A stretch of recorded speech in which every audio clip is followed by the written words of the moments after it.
Praise the lord పిల్లలు. ఎలా ఉన్నారు అందరూ? బాగున్నారా? నీ చుట్టుప్రక్క వాళ్ళు ఏదైనా సహాయం కొరకు నీ దగ్గరికి వస్తే నువ్వు ఏ విధంగా రెస్పాండ్ అవుతున్నావు? అది దేవుడు చూస్తే చాలు అనుకుంటున్నావా? లేదా నీ సహాయాన్ని బట్టి లోకంలో నీకు ఒక గొప్ప పేరు,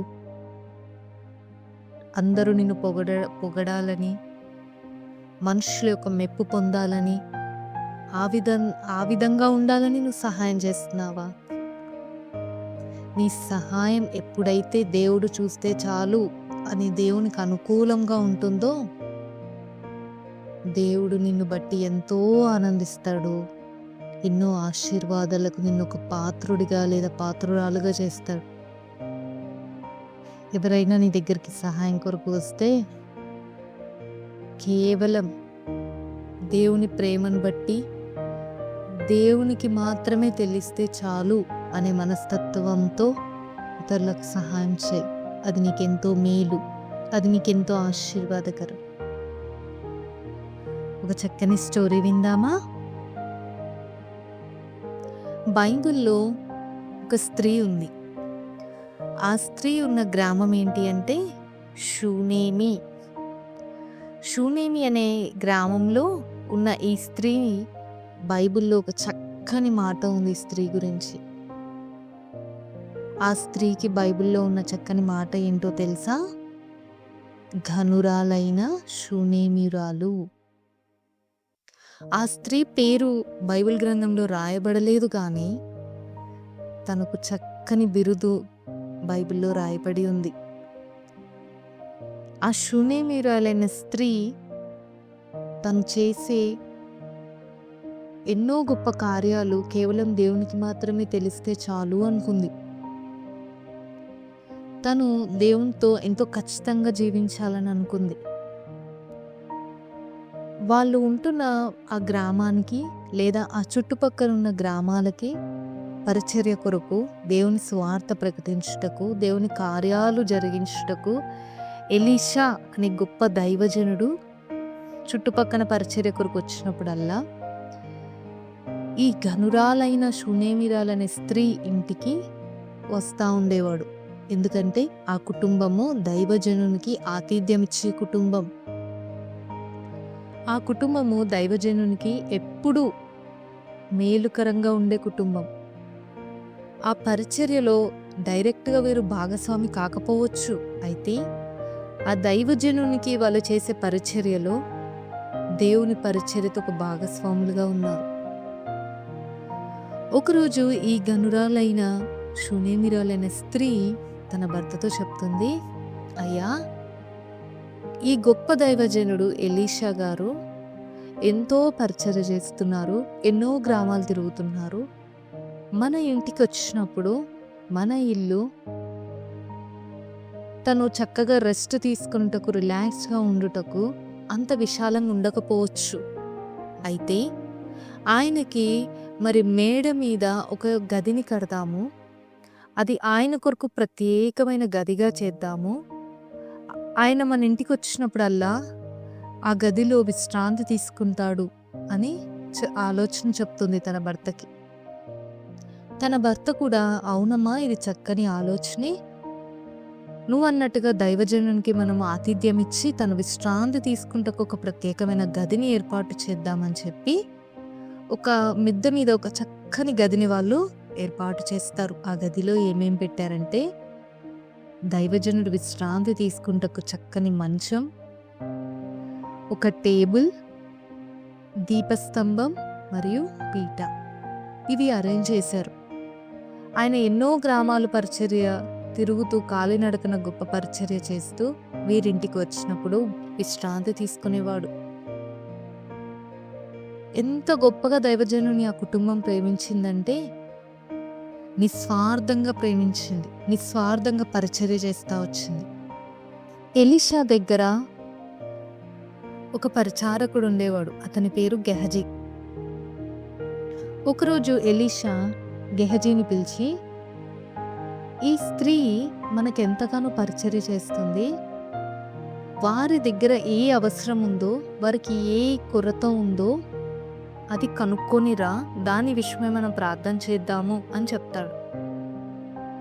గెహజీ వెళ్ళి ఆ కుటుంబంలో ఏ అక్కర ఏ అవసరత ఉందో తెలుసుకుంటాడు. తెలుసుకొని తిరిగి ఎలీషా దగ్గరికి వచ్చి, అయ్యా, ఆ కుటుంబం ఎంతో ఉన్నతమైనది, ధనం, బంగారం, వెండి, ఘనమైన పేరు అన్నీ వాళ్ళకున్నాయి. అయితే వారికి సంతానము లేదు, అదొక్కటే ఆ కుటుంబంలో కొరత ఉంది అని చెప్తాడు.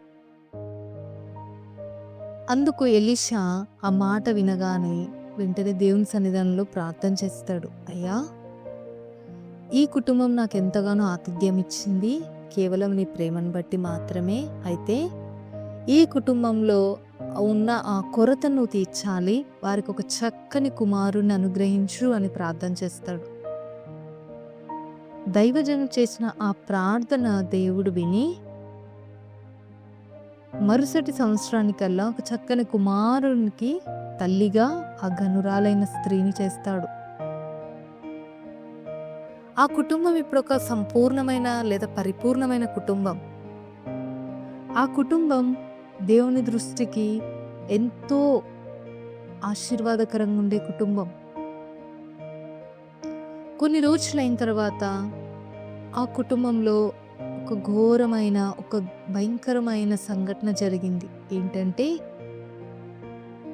ఏ కుమారుడైతే ప్రార్థన ద్వారా జన్మిస్తా వచ్చాడో ఆ కుమారుడు కొన్ని రోజులకి అనారోగ్య కారణంగా బలహీనపడి ఇంకొన్ని రోజుల్లో మరణిస్తాడు.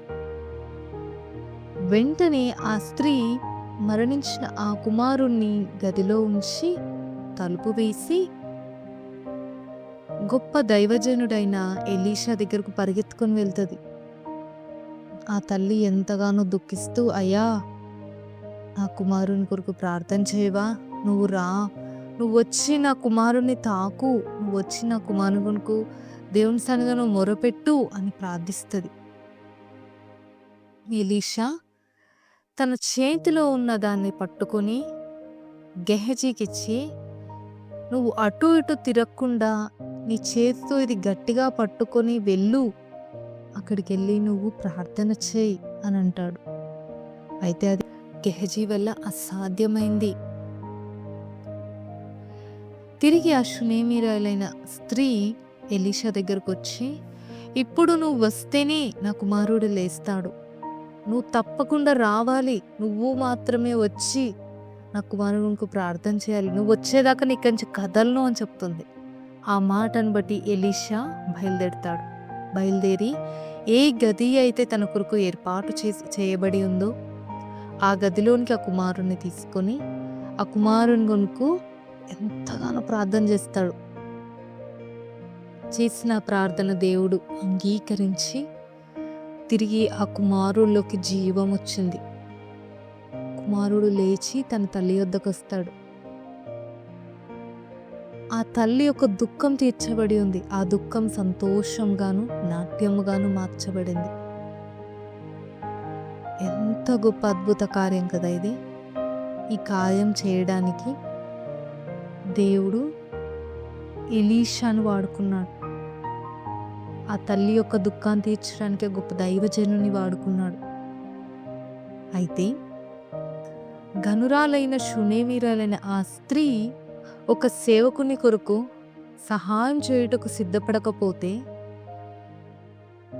దైవజనుడు పరిచర్య చేసి వెళ్తాడులే, ప్రతిసారి మా ఇంటికి పిలవాలా, ప్రతిసారి భోజనం పెట్టాలా అని తను ఆలోచించి ఉంటే దేవుని యొక్క గొప్ప కార్యములు తను పొందుకునేది కాదు. తను నిస్వార్థంగా దైవజనుని కానీ దేవుని పరిచర్యను కానీ ప్రేమించింది, తన కుటుంబంలో ఆతిథ్యం ఇచ్చింది. అందుని బట్టి దేవుడు తన హృదయాన్ని చూసి, తన నిస్వార్థమైన సహాయం చేసే మనసును చూసి, తన జీవితంలో తన కుటుంబంలో ఏ కొరత అయితే ఉందో ఆ కొరతను దేవుడు తీర్చాడు. తీర్చడమే కాదు కానీ జీవం లేకుండా ఉన్న ఆ బిడ్డకి తిరిగి జీవాన్ని అందించాడు. ఆ తల్లి దుఃఖాన్ని నాట్యంగా మార్చాడు. ఎంత గొప్ప విషయం కదా ఇది. బైబిల్లో ఎంత చక్కని బిరుదు ఆ స్త్రీకి ఇవ్వబడిందో, ఘనురాలైన షునేమీరాలు. అవును, నువ్వు ఇతరులకు సహాయం చేసినప్పుడు అది అందరూ చూడాలని, ఈ లోకంలో అందరు నేను పొగడాలని, ఇతరులు మెప్పు పొందాలని చేయొద్దు. కానీ నువ్వు చేసే సహాయము దేవుని దృష్టికి అనుకూలంగాను, దేవుడు సంతోషించి తిరిగి అది నీకు ఆశీర్వాదకరంగా మార్చేలాగున ఉండాలి. కానీ ఎప్పుడు ఆశించి సహాయం చేయకూడదు ఇతరులకి. గుర్తుపెట్టుకో, నీ సహాయమే దేవుని యొద్ద నుంచి పొందుకునే అనేక కార్యాలకు ఒక మూలం. ఈరోజు నుంచి తీర్మానం చేసుకుందామా? నిస్వార్థంగా ఉండాలి, నిస్వార్థమైన మనసుతో ఉండాలని ప్రేయర్ చేసుకుందామా? పరిశుద్ధమైన తండ్రి, నమ్మకమైన దేవా, మీకే వందనాలయ్యా. మాకిచ్చిన ఈ చక్కని సమయం బట్టి వందనాలు. అవునయ్యా, మేము కూడా షునేమీరాలైన ఆ స్త్రీ వలె ఇతరులకి కానీ, పరిచర్యకు కానీ, దైవజనుని కానీ, దైవజనురాలను కానీ ప్రేమించే మనసును, ఆతిథ్యం ఇచ్చే మనసును మాకు దయచేయండి. నీ ప్రేమని, నీ మనసుని పొందుకునే అర్హతని మాకు దయచేయండి. మీ ప్రేమను మేము ఇతరులకు చూపించే మనసును మాకు దయచేయండి. మేము చేసే సహాయం అది ఎప్పుడూ మనుషుల దృష్టికి కాదు కానీ నీ దృష్టికి అనుకూలంగాను, నీ దృష్టికి యోగ్యమైనదానిగాను ఉండేలాగా మమ్మల్ని చేయమని, అట్టి మనసును మా అందరికీ దయచేయమని ఈ నా ప్రార్థన యేసుక్రీస్తు నామంలో ప్రార్థించి అడిగి వేడుకుంటున్నాం తండ్రి. ఆమేన్. ప్రైజ్ ది లార్డ్ పిల్లలు.